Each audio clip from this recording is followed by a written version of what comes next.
everyone. This video is about the Walt Disney World regular dining plan. For quick service dining plan information, check out the card up top. I have the information, and that was the video before this one. So in this video, I'm going to give you a brief description of the regular dining plan and then recommendations for table service restaurants in each of the parks, as well as on the monorail line right outside the Magic Kingdom. For quick service recommendations, I'm going to throw you back to the video before this. For the regular dining plan, you need to know 3 terms: quick service, table service, and snack. Quick service location is kind of like fast food, but it's not. They do have burgers and chicken nuggets and stuff like that, but it's more upscale depending on the quick service location. For a quick service location, you enter, the menu is up above the counter on a board. You will go up, order your food, pay for it, and then walk up, wait for your food. They'll give you your food on a tray, and you go and find your seat. For table service, you are seated, handed a menu, someone waits on you, so like a regular restaurant. For snacks, those are usually at carts throughout. Sometimes they're in stores like Main Street Bakery or the confectionery. I will go into all of this on a snack video later on. For table service, and there's one more exception, for Be Our Guest. Now, Be Our Guest is quick service at breakfast and lunch, and then turns to table service at dinner. So for all 3 of those meals at Be Our Guest, even though it's a quick service, it is the only quick service. And for all table service, I highly recommend that you make your dining reservations 180 days out from your vacation. Now, I know that can seem crazy. How am I going to know what I want to eat 6 months in advance? Or where I want to eat 6 months in advance? I can help you with that if you need any help. I am a Disney planner. I specialize in Disney as a travel agent. So if you need any help, please let me know. And then my services are completely free, especially if you book through me. Just a little plug there. But anyway. So you have to make those reservations 180 days out because they go fast. And the chances of you being able to walk up to any particular table service or Be Our Guest on the day that you're in the park and getting into that restaurant are pretty much 0, especially the more popular ones. Some you might be able to get to, especially if they're at a far out resort, but the ones in the park and the ones right around the parks, no, chances are they're going to be booked. The dining credits are good for your arrival day until midnight of your checkout day.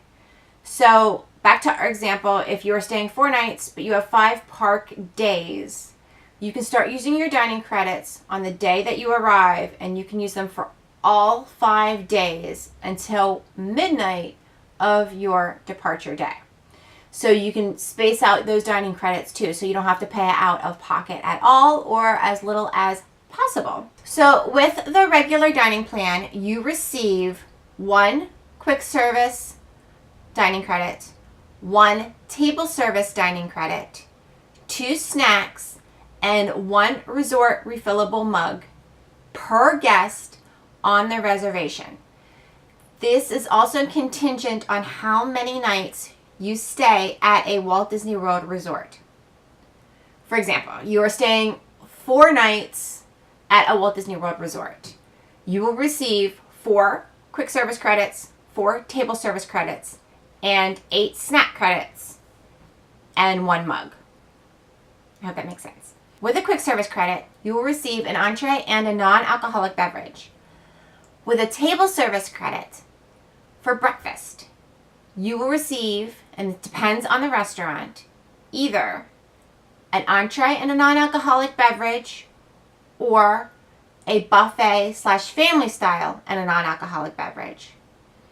And then for lunch and dinner with a table service dining credit, you will receive, depends on the restaurant, either an entree and a dessert and a non-alcoholic beverage, or a buffet and a non-alcoholic beverage. As I mentioned before, snacks, that will be in a separate video. Snacks are a world on their own, so I will conquer that on a separate video, I promise. For the resort refillable mug, these are them. This was our more recent one, the handleless. This is the one with the handle, obviously. I think they've gone back to the handle. Each guest in your party receives one, and you may use these only at resorts to refill with coffee and soda, tea, whatever you prefer. You can take these into the parks, but you will only be able to refill them with water. You will not be able to refill them with soda or coffee or anything like that in the parks. Okay, so for recommendations, we're going to start with the Magic Kingdom first. Now, it was hard. I tried to make a breakfast recommendation and a dinner recommendation for the table service because they are 1 credit. For some of the restaurants are 2 credits, and that will come more into play for the deluxe dining plan. But you can hoard your credits. Like I said, you receive all of your credits in your account on your arrival day. So if you do have, we'll say 4 nights as our example, 4 quick service and 4 table service, say you want to eat at Cinderella's Royal Table, that's 2 table service. You can use them, and then you have 2 table service left over for those 5 days. And if you want to pay out of pocket for meals, you can do that as well. I will go into more detail about the 2 credit restaurants in the deluxe dining plan video. So for the Magic Kingdom, for breakfast, I recommend Crystal Palace breakfast with Winnie the Pooh and friends. It's really lovely inside. It's bright. It's cheery. It's right off of Main Street, right before the castle. And it is a buffet style with an omelet making section. So it's lovely. You walk up, you have any requests that you want, and they will make your omelets for you right there while you wait. It is a must-do for my family every time we go to Walt Disney World.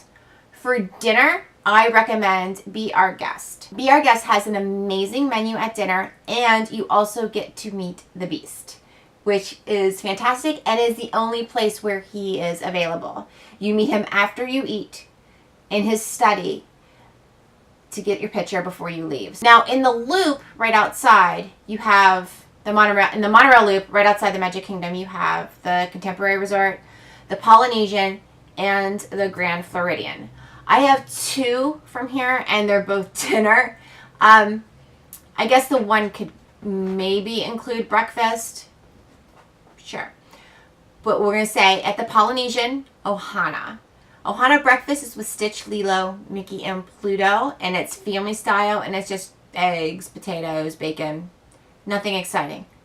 Dinner at Ohana is all you can eat. Yes, it is. You receive bread and salad and noodles and, oh my gosh, so much meat. You don't even know what to do with yourself. They have steak and shrimp and chicken, and it is incredible, and they will keep bringing it to you. Like like a Brazilian steakhouse. They keep coming around, and they just keep sliding it off the skewer, put it on your plate, and there you go. And then at the end, at the end's worth it. It's caramel bread pudding. It is incredible. So Ohana for dinner is fantastic, and that one, that is a big one. As I said before, 180 days out, Ohana, like that's a big one. The next one is at the Grand Floridian, and it would be $1,900 park fare for dinner. Now, it is a buffet, and I will admit the food is okay. It's not about that. And I know, considering this is about the dining plan. It is about the characters, which is Cinderella, Prince Charming, and Lady Tremaine, Drizella, and Anastasia. And Lady Tremaine and her daughters steal the show. It is a must-do. If you have a little girl, if you have a little boy, it is a must-do. The amount of times that Lady Tremaine has tried to marry off my son, I can't even count on one hand. So it is absolutely adorable, and it's so much fun. It's just fantastic. Animal Kingdom. For breakfast at Animal Kingdom, I highly recommend Tusker House. It is a character dining experience. It is a buffet.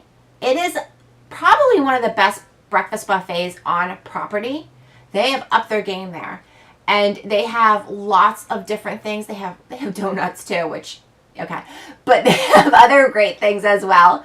And you get to meet Mickey and Goofy, Donald, and Daisy Duck.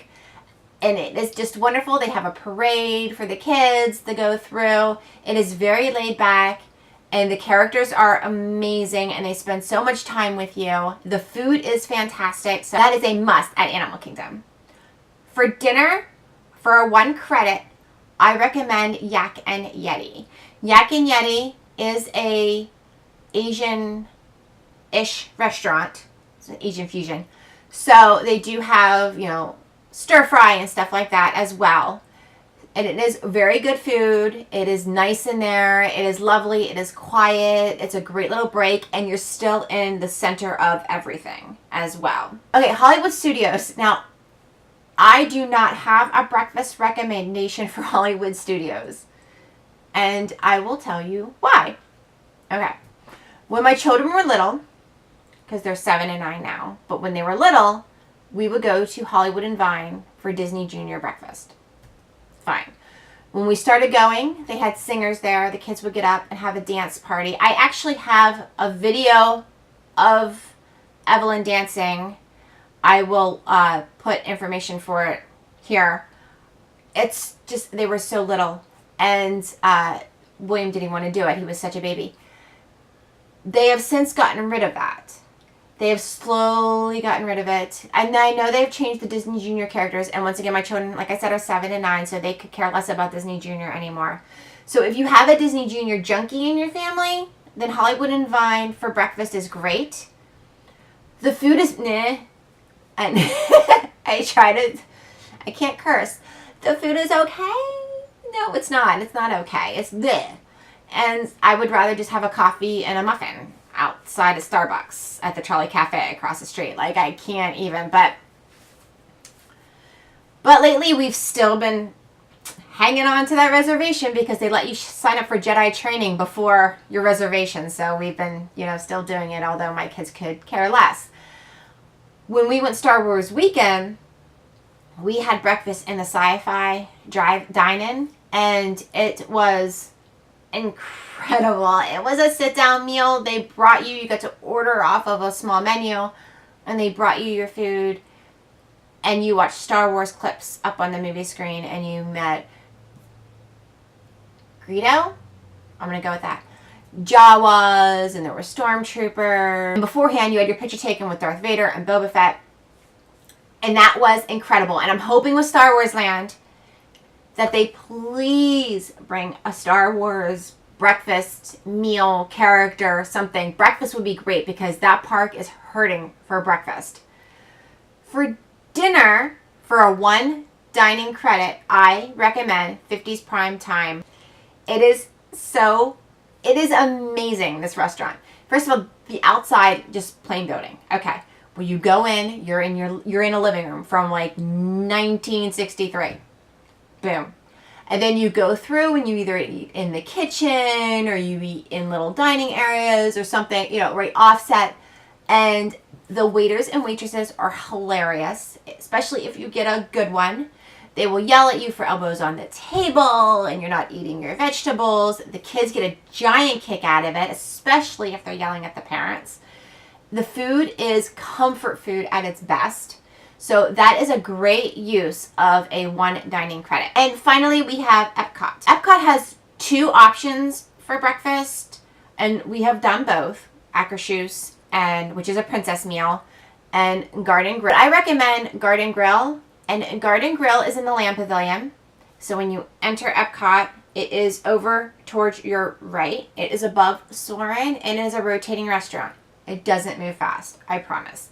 And by the time you've done 1 rotation, you're done and you're out. It's absolutely adorable. You meet Farmer Mickey, Pluto, Chip, and Dale. It is family style. So they bring you your food and you just serve yourself, and it's all you can eat, as most family styles are. And then if you score a pre-park opening breakfast, you just head right down to Soarin' down below and you're first in line. For a 1 credit restaurant for dinner, that one was tough because you could eat at any of the countries. My number 1 recommendation is Teppan Endo. And Teppan Endo is Japanese. It is kind of like a hibachi grill where they cook the food in front of you and it's a show. The food is amazing.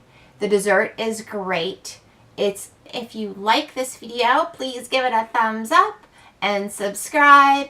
And if you have any questions pertaining to this video or one before, please ask below in the comments. I will be more than happy to answer any of your questions. So Teppan Endo is my number 1 restaurant pick for Epcot. If I had to do a second one, I would choose Rose and Crown in the United Kingdom. It is adorable. You walk in, they have fish and chips. They have traditional British pub fare, so it is fantastic.